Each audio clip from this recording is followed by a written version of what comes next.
allowed to step into the workplace where there were no public bathrooms that they could use. So ladies, if you were out and about back then, you needed to pee, you needed to poo, you had to go home. Yeah, and I say poo theoretically, I don't know if you actually do. No, I don't think any guy does, let's be honest. We don't. Like, we assume this on a biological level, but I don't know for certain that any woman actually... In fact, any man in here, think of any woman in your life. Do you know the last time she pooed? I don't think you know. I don't think you know. There is no forensic evidence to back up that claim. There is no smell, there is no stain, there is no nothing. And ladies, I don't know who's doing your bathroom PR, but they're doing a stellar job. Stellar job. Women go to the bathroom, smells better when they come out of it. How? You never know when a lady is pooing, never. Because also, women keep the same amount of time. That's the most impressive thing. You give nothing away. Yeah, a woman's gonna go pee, it takes 10 minutes. She goes to the bathroom, right? Gets there, tinkle, tinkle, tinkle, comes out, washes her hands, powders her face, texts on the phone a bit, comes back to the table. You have no clue. Yeah, if she's gonna go poo, same thing, 10 minutes. Goes to the bathroom, does a thing, pellets, pellets, pellets, comes back out, wash her hands, powder the nose, text her friends, get back out there. You have no clue. With men, you know exactly what we're doing. Discretion is not our forte. You know when every single man is gonna go pee. Why? 2 minutes. Off to the bathroom, we're in there. Quickest thing ever. It's like a NASCAR pit stop. Yeah, we get in, we pee, we come back out, act like we're washing our hands, and we're back.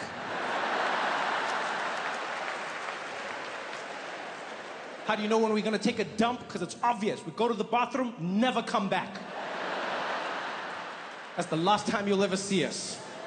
Your family's putting up wanted posters in the restaurants. Have you seen this man? Imagine, people were fighting about bathrooms. This every time in America, every time. There was a time when black people had to fight to use public bathrooms. Huh? Same thing. Black people were like, why can we not use public bathrooms? And again, people were angry. This is crazy. You're gonna have black people in the public bathroom? How does that even work, huh? So what, they're gonna be standing there while I'm peeing, huh? Huh? And they're gonna be looking at my wiener, huh? And they're gonna laugh, huh?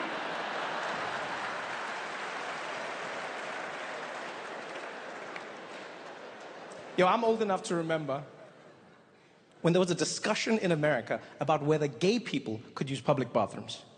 This was an actual topic of discussion. I remember seeing people on the news being interviewed. They'd be like, do you think that gay men should be allowed into the same bathrooms as straight men? I'd be like, look, I don't mind what they do. If they keep it to themselves, that's fine. But, just answer me this. How's it gonna work, huh?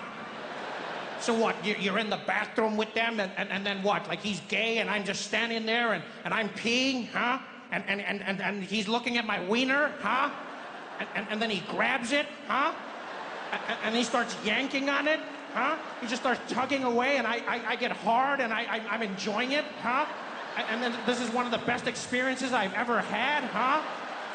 And then I start coming back weekly, hoping I'll bump into him, and I do, huh? And then at some point we agree to meet outside a nice little restaurant that's cozy and get to know each other, huh?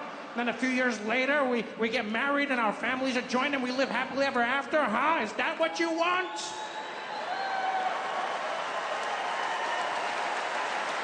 Why? Public bathrooms. That's why you shouldn't bury your history. Yeah, because if you know it's happened, you know what to predict. You understand why it happened in the first place. Germany does that in a truly astounding way. Look, it's not perfect. It'll never be perfect. But Germany is one of the only countries in the world that has actively paid reparations for what they did. One of the only countries in the world that has actively apologized. And one of the only countries in the world that's set about changing how they see themselves and how the world sees them. After World War II, Germany changed a bunch of laws. They changed the iconography of the country, what you could hang, that you can win more medals at the Olympics swimming than any other discipline. That's how much white people love swimming. I realized this the one day. There was an argument going on about who the greatest Olympian of all time is, right? And the final two was Michael Phelps and Usain Bolt. And then one of the arguments was, well, Michael Phelps is better because he has more medals. And I was like, yeah, because he cheated. Yeah, he won them swimming. I'm not saying Michael Phelps is not a great Olympian. I'm just saying you can't count the medals in the argument, right? Because in swimming, it's the only discipline where you win more medals for doing the same thing in a slightly less efficient manner. It makes no sense. Think about it. They'll be there. It's like 100-meter freestyle.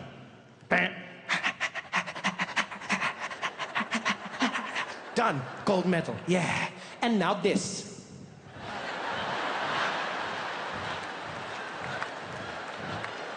Another medal. Yeah. And this one?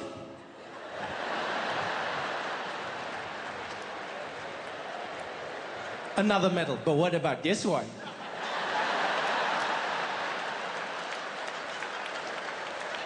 Another medal. That's some bullshit. I don't care what anyone says. You can't win more medals. Usain Bolt doesn't have that luxury. When Usain Bolt runs, it's the 100-meter and it's done. And he marks, set, pa, run, run, run, run, run, get to the end, win, gold medal. That's it. Yeah, he doesn't get to turn around and be like, that was an amazing race and now I'm going to do it butterfly style.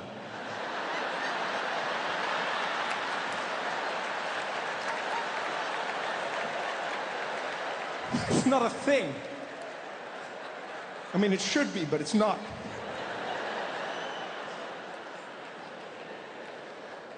White people love swimming, so they made that the rule. I get it. It would have to be. It would have to be, yeah. That would be my top 5 things. I'll go museums at number 5, swimming at number 4. Number 3, being flabbergasted. White people love being flabbergasted. Come on. You know exactly what I'm talking about. Have you ever seen when a white person's having like a bad day, something's gone wrong, and they always do that thing with their face, they get flabbergasted, it's like, oh.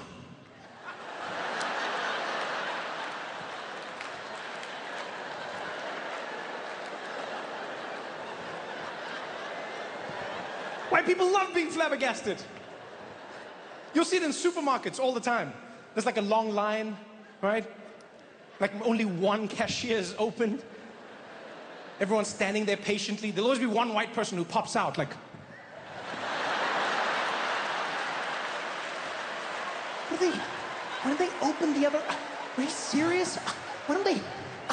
Are you?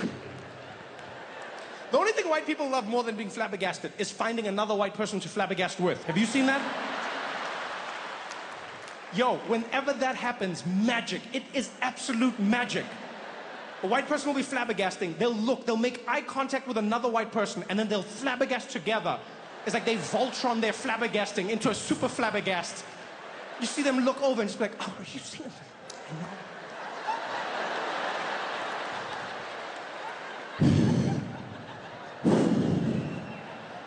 And that's one of the keys to flabbergasting I've learned. You have to exhale. You have to let it all out. Life is so hard that the air has to leave your body. You can no longer even breathe.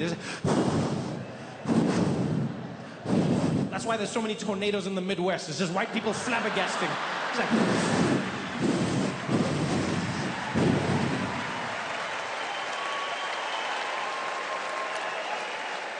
White people love being flabbergasted. Has to be. Top 5. That would be my list. Top 5 things white people love. I go museums at number 5. All right, swimming at number 4. Being flabbergasted at number 3. Number 2, being white. It's a pretty sweet gig. I don't blame you. And then there's number 1. And look, this is my personal list. I'm not dictating anything. If you don't agree, make your own, right? It's personal preference. But there is one thing, and one thing alone, that white people love more than anything on this planet. Sweet Caroline.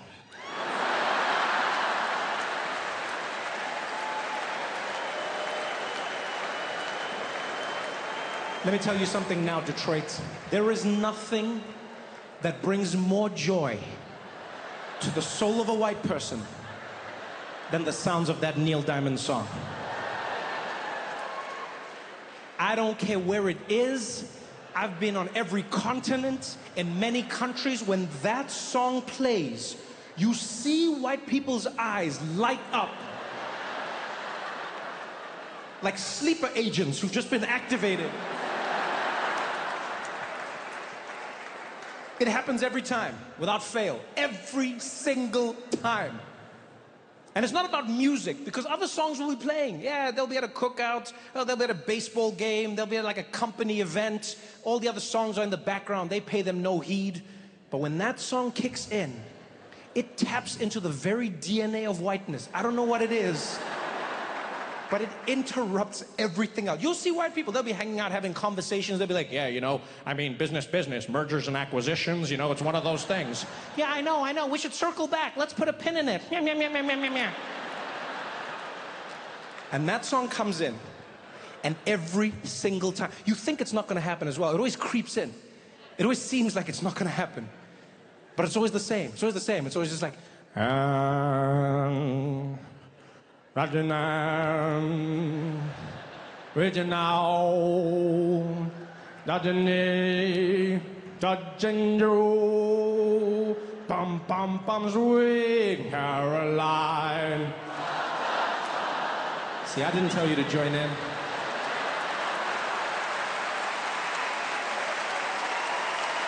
I didn't say all together now.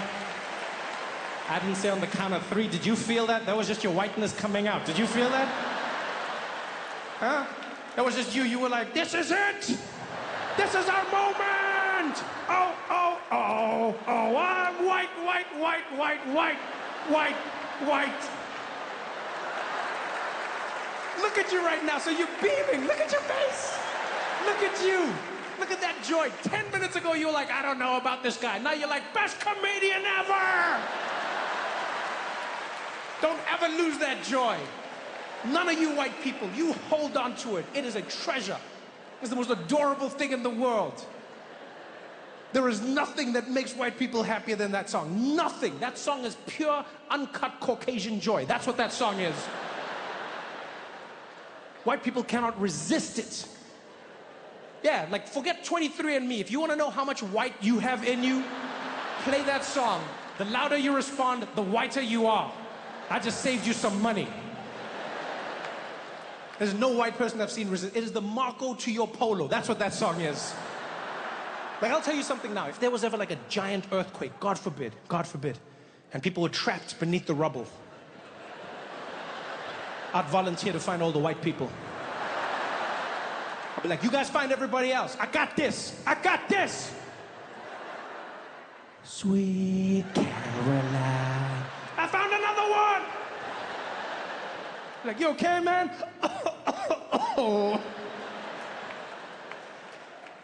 And I know right now some of you are like, oh, Trevor, we like that song, but it's not the most important to us. Oh, yeah? Then how come you didn't help me sing the anthem? Yo, Detroit, you guys have been amazing, man. Thank you so much for coming out tonight.